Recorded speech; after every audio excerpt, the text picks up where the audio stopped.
ये मैं पूछना था आपसे कि जब किसी की मृत्यु हो जाती है तो उसको बोलते हैं कि अछूत हो गया, अगर उनके यहाँ से आओ तो नहाओ, ये सब करा जाता है, उनके बिस्तर हटा दिए जाते हैं, कपड़े वपड़े सब हटा देते हैं कि वो अछूत हो गए। तो जो उनका सोना चांदी पैसे ये सब बचता है वो क्यों नहीं अछूत होता है? वो तो सब लोग रख लेते हैं। तो मतलब आप क्या चाहती हो कि क्या करना है उसको? आप हमें अपना बताओ, फिर हम उत्तर देते हैं।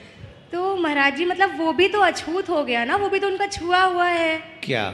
सोना चांदी, उनके पैसे, जो उनके पैसे जमा हैं, जो उनका सोना चांदी है वो उतार के रख लेते हैं, वो क्यों नहीं अछूत हुआ? नहीं मतलब आप ये चाहते हो कि उसे भी अछूत समझ के आपको दे दें? नहीं, कि किसको मैं ये दें? पूछ रही हूँ कि उनका सामान है, जो उनके बिस्तर है, उनके कपड़े, वो सब क्यों हटा देते हो, फिर वो क्यों अछूत हो गया? देखिए सुनिए, स्वर्ण आदि जो वस्तु हैं वो धातु हैं जी। और धातु कभी अशुद्ध नहीं होती। धातु कभी अशुद्ध नहीं होती। दूसरी बात, जो वस्त्र हैं, आप अगर कभी इन वस्त्रों को पहन के आप बाथरूम जाएंगे, जी। हम जाते हैं, तो ये वस्त्र बाथरूम में जाके भी अशुद्ध हो जाते हैं और फिर उन वस्त्रों को नहीं पहनना चाहिए। अगर हम पूजा में जा रहे हैं या कहीं हम अच्छी जगह जा रहे हैं तो वस्त्र बदल कर स्नान करके ही हमको जाना चाहिए, हमारे नियम है। नियम। जी। लेकिन क्या होता है कि आजकल उतनी अच्छी विचारधारा रही नहीं। रही बात वो शरीर अशुद्ध क्यों हो गया, उसे छुपे हुए अशुद्ध क्यों हो गया? डेड बॉडी हो गई ना, वो नाम तो रहा ही नहीं, जैसे ही मरा हो क्या कहा? Dead body. Dead body. अब डेड बॉडी को तो बहुत बड़ा अशुद्धिकरण माना गया है। अगर उसे स्पर्शित कोई वस्तु है, अगर जैसे किसी ने बिस्तर में ही प्राण छोड़ दिए जी। तो बिस्तर हटाना ही पड़ेगा। अगर वो वस्त्र पहने हुए हैं तो वो वस्त्र वो हटाने ही पड़ेंगे। दूसरी एक जगह पर मैं ये पढ़ रहा था कि जो जाने वाली आत्मा है, स्पेशली उसका ध्यान, मन जो है वो वस्त्रों में बहुत रहता है कि वस्त्र पहनने का, क्योंकि एवरीडे यूज की वस्तु है, उसमें बड़ा मन रहता है उसका। अब जब उन वस्त्रों को कोई पहनता है तो या तो उसे जलन होती है कि मेरे वस्त्र क्यों पहन रहा है, या फिर उस पर वो मेहरबान होता है, उसी के ऊपर आ जाता है, उसके शरीर में घुसने का प्रयास करता है। ऐसा मैंने कहीं पढ़ा। तो अगर ऐसा ही है तो दोनों स्थिति में ठीक नहीं है। गुस्सा हो गया तो भी ठीक नहीं है, और वो प्रसन्न हो के हम में घुस गया, ये भी ठीक नहीं है। दोनों स्थिति में ठीक नहीं, इसलिए वस्त्रों का त्याग कर देना चाहिए। और बिस्तरों का, क्योंकि बिस्तर पे वो रहा तो उस पर भी वस्त्र ही बिछे, चादर इत्यादि वस्त्र बिछे, तो उसमें अटेंशन है, उसकी अटैचमेंट है, तो उसका भी त्याग कर देना चाहिए। दूसरे वस्तु है स्वर्ण। स्वर्ण धातु है, वो कभी अशुद्ध नहीं होती। इसके बावजूद भी उसके गहने इत्यादि में रुचि रहती है। तो हमें क्या करना चाहिए, उसके जो गहने वो पहनते थे उन्हें, क्योंकि स्वर्ण के बदले स्वर्ण मिल ही जाता है, तो वो समझ गए, दे के कुछ और ले लेना चाहिए। भावना यही है कि वो भी बदल देने ही चाहिए। रही बात पृथ्वी भी अशुद्ध होती होगी फिर तो, जो उसके नाम रजिस्ट्री है, मकान तो उसी के नाम है, मकान भी उसी के नाम है, प्लस बैंक में जो पैसे जमा हैं वो भी उसी के नाम है, ये सब अशुद्ध होंगे? नहीं, पृथ्वी माँ है, ये अशुद्ध कभी नहीं हो सकती। हम लोग मलमूत्र भी त्यागते तो कहाँ शुद्ध होती? त्यागते हैं कि नहीं? और लक्ष्मी का स्वरूप है धन, तो लक्ष्मी माँ कभी अशुद्ध नहीं होती, वो कहीं भी गिर जाए हम उठा लाते हैं, हाँ या ना? जी। स्वर्ण धातु है, वो अशुद्ध होता ही नहीं है, तो इसलिए वस्त्र ही बचते हैं फेंकने के लिए। तो वस्त्रों को जो अशुद्ध माना गया है उनको दे देना चाहिए। बाकी का तुम्हारा मन हो तो देख लेना, उनको पहन लो एक बार, कोई चला जाए उनके वस्त्र पहन लेना, कोई आत्मा जब होगी तो होगी, देखेंगे क्या होगा। एक चीज और पूछ लें? नहीं, पहले वो बताओ ये बात सही है कि नहीं? जी, आपने बोल दिया तो सही है। अच्छा वाह, हम इतना सही बोल रहे हैं। आप तो हर चीज सही बोलते हैं, गलत कुछ होता ही नहीं है। अरे एक चीज बस और बता दीजिए। हाँ, आपका मतलब साईं बाबा के बारे में क्या कहना है? कि किसके? साईं बाबा, हाँ, उनकी पूजा, मतलब बहुत से लोग बोलते हैं कि उनकी पूजा नहीं करनी चाहिए, भगवान नहीं है वो, उनका कोई धर्म नहीं था, ये और बता दीजिए बस आप। देखो तुम हमसे ऐसा क्वेश्चन कर रही हो, हमको फंसाने वाला क्वेश्चन है। हम सोच रहे हैं हम आराम आराम से सनातन का प्रचार विचार करें, हम झंझटों में न पड़ें। और लेकिन बच्चे जब प्रश्न करेंगे तो उत्तर हमको देना ही पड़ेगा। जी, तभी तो आपसे पूछा है। और हम कभी किसी प्रश्न से भागते नहीं हैं।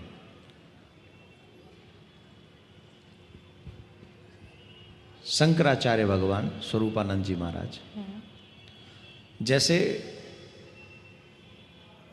क्रिश्चियनों में पॉप सब कुछ है, उन्होंने जो कह दिया वही सत्य है। मुसलमानों में ये जो मौलवी और जो होते हैं उनके जो भी ऊपर वाले होते होंगे, वो जो कह दें वही सत्य है। हम सनातनियों में जो शंकराचार्य भगवान कह दें, जगत गुरु शंकराचार्य भगवान कह दें वही सत्य है। भाई जैसे उनको पॉप समझाते हैं कि तुम्हारा बाइबल क्या कहता है, उनको मौलवी समझाते हैं कि तुम्हारा कुरान क्या कहता है, हमारे शंकराचार्य भगवान हमें समझाते हैं कि हमारी सनातन परंपरा क्या कहती है और हमारा नियम क्या है। तो उन्होंने ये कहा कि साईं बाबा का पहली बात तो ये पता नहीं है कि वो हैं कौन। कई लोग तो उन्हें मुस्लिम मानते ही हैं। जी। मैं नहीं कह रहा हूँ, कई लोग ऐसे हैं समाज में जो उनको मुस्लिम मानते हैं। अब मुस्लिम माने या कुछ भी माने, अगर साधु हैं, साधु भेष में हैं, तो देख लो, हम आदर कर लें, कोई बुराई नहीं। पर प्रॉब्लम क्या हो रही है कि साईं बाबा को भगवान के ऊपर बैठालना है। आप कितने मंदिरों में आप चले जाइए, साईं ऊपर बैठे हुए हैं, भगवान नीचे बैठे हुए हैं। मैं मानो वो साधु थे, मान लो, मानो क्या है, मानो वो फकीर हों या साधु रहे हों, तो वो तो बने राम के लिए बने ना, कृष्ण के लिए बने ना। और राम कृष्ण के लिए बने तो अगर साधु को हम भगवान से ऊपर बैठाल दें और भगवान को नीचे बैठाल दें, ये कौन सी भक्ति है। साईं ने खुद, बाबा ने लंगोटी पहनी, कोई सोना चांदी नहीं पहना। आज देखो राम जी पे नहीं चढ़ रहे, कृष्ण जी पे नहीं चढ़ रहे उतने सोने चांदी के आभूषण जितने साईं बाबा पे चढ़ रहे हैं। और साईं बाबा भी गाली दे रहा होगा, बे मैं तो जब तक रहा फक्कड़ रहा, तो मुझे अब ये क्यों पहना रहे हो, क्यों दूषित कर रहे हो मुझे। अगर मैं सही माने में किसी को मानता हूं तो मुझे उसी के पद चिन्हों पर चलना चाहिए। वो पद चिन्ह ये थे कि उन्होंने भक्ति की, उन्होंने सब कुछ छोड़ दिया। और हम क्या कर रहे हैं, हम उन्हें मुकुट पहना रहे हैं, हम उन्हें सोने की लकुट दे रहे हैं, हम उन्हें सोने के रथ में ले जा रहे हैं, हम सोना ही सोना डाल रहे हैं। जिसने जीवन में ढंग से कहीं एक जगह टिके नहीं, हमने उनको इस तरीके का काम। तो ये जो है वो साईं बाबा के लिए भी नुकसानदायक है और मानने वालों के लिए भी नुकसानदायक है। हमें उसी मार्ग पर चलना चाहिए जिस मार्ग पर और हमें पूजा किसकी करनी चाहिए। सबसे पहले तो सनातनियों को हम एक बात कह देना चाहते हैं, ध्यान से सुनो। हर जगह की पूजा आप नहीं कर सकते, किसी की भी पूजा आप नहीं कर सकते। आपको पूजा करनी चाहिए अपने आराध्य की, अपने इष्ट की। अगर आपके आराध्य कृष्ण हैं तो राम की भी पूजा मत करो, फिर कृष्ण की ही पूजा करो। और कहीं ऐसी जगह आ जाए कि जहाँ राम जी विराजमान है तो हमें कृष्ण समझ के ही उनको प्रणाम करना चाहिए, राम समझ के नहीं। अगर राम जी के भक्त हैं तो कृष्ण जी को भी प्रणाम मत करो। तुलसीदास बाबा का उदाहरण है उसके सामने, तुलसी मस्तक तब झुके जब धनुष बाण ले हाथ। तो तुलसीदास जी महाराज जैसे तो भक्त हम नहीं हो सकते। मेरे आराध्य तो भोलेनाथ है। हाँ, तो भोलेनाथ में ही, भोलेनाथ को ही समझ के सबको प्रणाम करो। फिर साईं बाबा कहाँ से घुस गए बीच में। नहीं, वो तो प्रश्न था तो हमने आपसे पूछ लिया, किसी ने हमसे बोला था कि ऐसे पूछना गुरु जी से जाके, जी। उनको फंसाना इसमें। तो हमारा मतलब यह है, हमारे ब्रज में कहावत है, जाको काम बाई को छाजे और ना है तो डंडा बाजे। जिसके लिए साईं बाबा आए हैं वही पूजे उन्हें।